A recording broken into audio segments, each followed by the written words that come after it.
Zodiac killer, ये नाम सुनते ही आज भी रूह कांप जाती है। एक ऐसा नाम जिसने दशकों से लोगों के दिलों में खौफ और रहस्य का माहौल बना रखा है। 1960 के दशक के आखिर और 70 के शुरुआती सालों में इसने कैलिफोर्निया में खौफ फैला दिया था। उस समय का सैन फ्रांसिस्को, एक जीवंत और रंगीन शहर, अचानक से डर और अनिश्चितता के साए में आ गया। यह कातिल अलग तरह का था। उसकी हरकतें और उसकी सोच दोनों ही आम अपराधियों से बिल्कुल अलग थीं। वो अपने शिकार को चुनता था और फिर उन्हें अपने तरीके से खत्म करता था। वो पुलिस को चिट्ठियों से डराता था। ये चिट्ठियां सिर्फ धमकी भरी नहीं होती थीं, बल्कि उनमें छुपे हुए संदेश होते थे जो पुलिस और जनता दोनों को उलझन में डाल देते थे। अखबारों को कोडेड मैसेज भेजता था। ये कोडेड मैसेज इतने जटिल होते थे कि उन्हें समझना और तोड़ना एक बड़ी चुनौती बन जाता था। उसे शोहरत चाहिए थी और वो उसे मिली भी। अखबारों में उसकी खबरें छपती थीं और लोग उसके बारे में बातें करते थे। वो एक तरह से मीडिया का ध्यान अपनी ओर खींचने में सफल हो गया था। ज़ोडिएक ने बहुत से कत्ल करने का दावा किया था। उसने अपने पत्रों में कई हत्याओं की जिम्मेदारी ली, जिससे पुलिस और जनता दोनों ही हैरान रह गए। 5 लोगों की हत्या की पुष्टि हुई थी। ये हत्याएं इतनी बेरहमी से की गई थीं कि पुलिस के लिए भी ये एक बड़ी चुनौती बन गई थी। 2 लोग उसके हमलों से बच गए थे।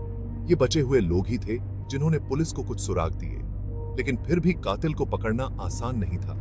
लेकिन पीड़ितों की असली संख्या आज तक एक रहस्य है। कितने लोग उसकी क्रूरता का शिकार हुए, ये आज भी एक अनसुलझी पहेली है। ज़ोडिएक का केस आज तक अनसुलझा है। पुलिस और जासूसों ने कई सालों तक इस केस पर काम किया, लेकिन कोई ठोस नतीजा नहीं निकल सका। यह रहस्य 50 सालों से ज्यादा समय से दुनिया को अपनी गिरफ्त में बनाए हुए है। इतने सालों बाद भी लोग इस केस के बारे में जानने के लिए उत्सुक हैं।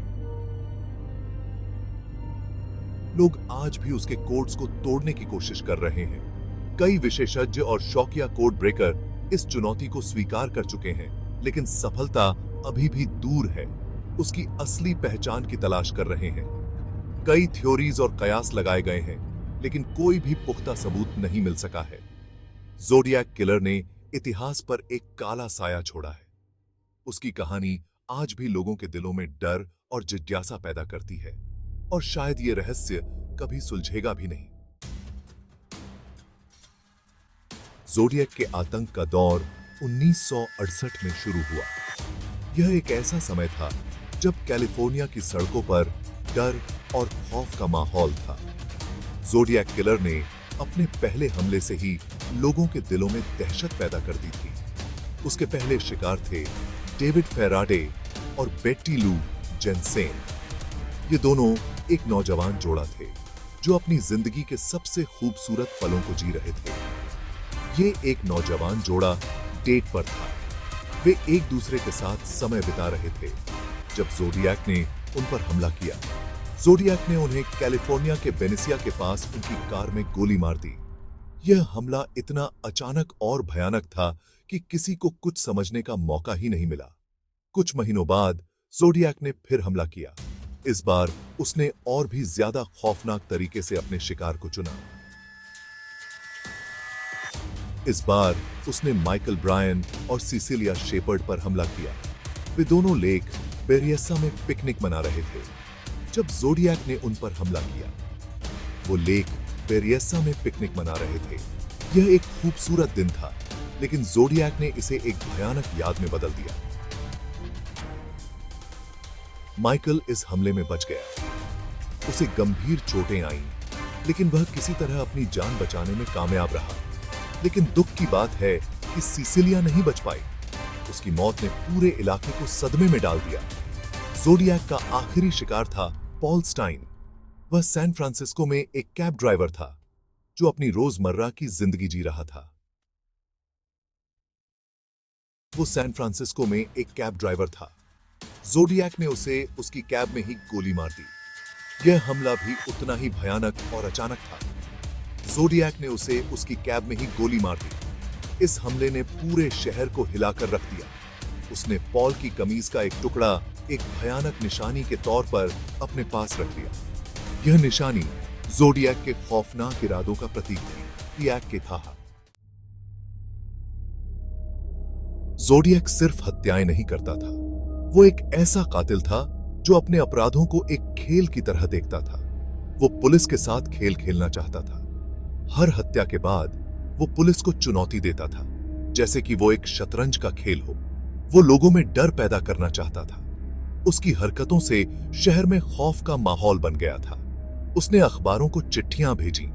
ये चिट्ठियां सिर्फ साधारण पत्र नहीं थे, बल्कि उनमें छिपे हुए संदेश होते थे। ये चिट्ठियां रूह कंपा देने वाली थीं। उनमें खून के धब्बे और डरावने संदेश होते थे जो किसी की भी नींद उड़ा सकते थे।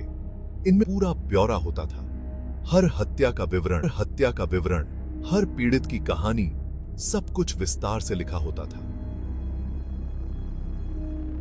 उस कलकीत से अजीब और गरीब निशान बनाता था। ये निशान किसी को भी उलझन में डाल सकते थे। वो उन्हें सिफर कहता था। ये सिफर ऐसे कोड थे जिन्हें समझना आसान नहीं था। उसका दावा था कि इन कोड्स में उसकी असली पहचान छिपी है। उसने कहा कि जो भी इन कोड्स को सुलझा लेगा वो उसकी पहचान जान जाएगा। जोडियक ने और हिंसा की धमकी दी। उसने कहा कि अगर उसके कोड्स अखबारों में नहीं छापे गए तो वो और कत्ल करेगा। उसने कहा कि अगर उसके कोड्स अखबारों में नहीं छापे गए तो वो और कत्ल करेगा। यह धमकी इतनी गंभीर थी कि अखबारों को मजबूरन उसके कोड्स छापने पड़े। अखबारों ने लोगों के डर से जोडियक के खत और सिफर छाप दिए। इससे शहर में और भी ज्यादा खौफ फैल गया। इससे कातिल को वही मिला जो वो चाहता था, लोगों का ध्यान। हर कोई उसके बारे में बात कर रहा था, हर कोई उससे डर रहा था। लोग डरे हुए थे, पुलिस हैरान थी। वो समझ नहीं पा रहे थे कि इस कातिल को कैसे पकड़ा जाए। जोडियक की तलाश शुरू हो चुकी थी।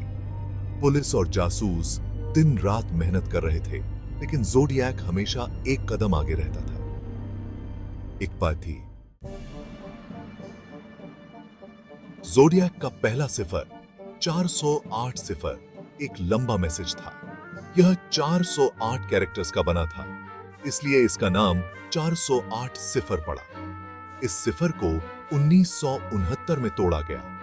कैलिफोर्निया के एक स्कूल टीचर और उसकी पत्नी ने इसे सुलझाया। मैसेज बड़ा ही अजीब और बेतुका था। इसमें जोडियक की हत्या करने की जरूरत के बारे में बताया गया था। इसमें मौत के बाद गुलाम बनाने की उसकी इच्छा के बारे में बताया गया था। लेकिन सबसे भयानक बात यह थी कि इस सिफर में कातिल की असली पहचान का कहीं जिक्र नहीं था।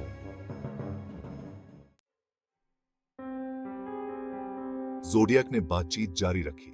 उसने एक हैलोवीन कार्ड भेजा। यह कार्ड बेहद ही खौफनाक था।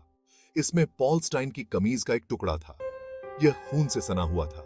कार्ड पर एक मैसेज लिखा था। इसमें लिखा था, चाकू से या बंदूक से या रस्सी से एक आदमी मरता है, लेकिन एक नाम जिंदा रहता है। ऐसा लग रहा था कि जोडियक इशारा कर रहा है कि उसका नाम ही उसे रोकने की कुंजी है। जोडियक का सबसे मशहूर सिफर है 340 सिफर। इसका नाम इसके 340 कैरेक्टर्स के कारण पड़ा। यह कोड दशकों से विशेषज्ञों को उलझा रहा है। कुछ लोगों का मानना है कि इसमें जोडियक का असली नाम छिपा है। दूसरों को लगता है कि यह बस एक और बकवास है। एफबीआई के सबसे तेज तर्रार कोड ब्रेकर्स ने इसे सुलझाने की कोशिश की है। अनगिनत शौकिया जासूसों ने भी कोशिश की है। इन वर्षों में जोडियक केस में कई संदिग्ध रहे हैं। कुछ बाकियों से ज्यादा शक के घेरे में थे, लेकिन कोई भी निश्चित रूप से हत्याओं से जुड़ा नहीं पाया गया। मामला ठंडा पड़ गया। दशक बीत गए, लेकिन जोडियक किलर को कभी भुलाया नहीं गया। यह रहस्य किताबों, फिल्मों और लोगों की कल्पनाओं में जीवित रहा। हाल के वर्षों में जोडियक केस में नए सिरे से रुचि जागी है। पुराने सबूतों का विश्लेषण करने के लिए नई तकनीकों का इस्तेमाल किया जा रहा है। डीएनए टेस्टिंग पहले से कहीं ज्यादा उन्नत है। 2021 में स्वतंत्र जांचकर्ताओं की एक टीम ने दावा किया कि उन्होंने ज़ोडिएक किलर की पहचान कर ली है। उन्होंने गैरी फ्रांसिस पोस्टे नाम के एक व्यक्ति की ओर इशारा किया, जिसकी मृत्यु 2018 में हो गई थी। हालांकि कानून प्रवर्तन अधिकारियों ने इस दावे पर विवाद किया है। एफबीआई का कहना है कि मामला अभी भी खुला है। ज़ोडिएक किलर केस का पॉपुलर कल्चर पर गहरा प्रभाव पड़ा है। इसने अनगिनत किताबों, फिल्मों और डॉक्यूमेंट्री को प्रेरित किया है। डेविड फिंचर की 2007 में आई फिल्म ज़ोडिएक, जिसमें जेक गिलेनहॉल और रॉबर्ट डाउनी जूनियर ने अभिनय किया था, ने इस केस को एक नई पीढ़ी के सामने ला खड़ा किया। ज़ोडिएक का रहस्य आज भी दुनिया भर के लोगों को रोमांचित और भयभीत करता है।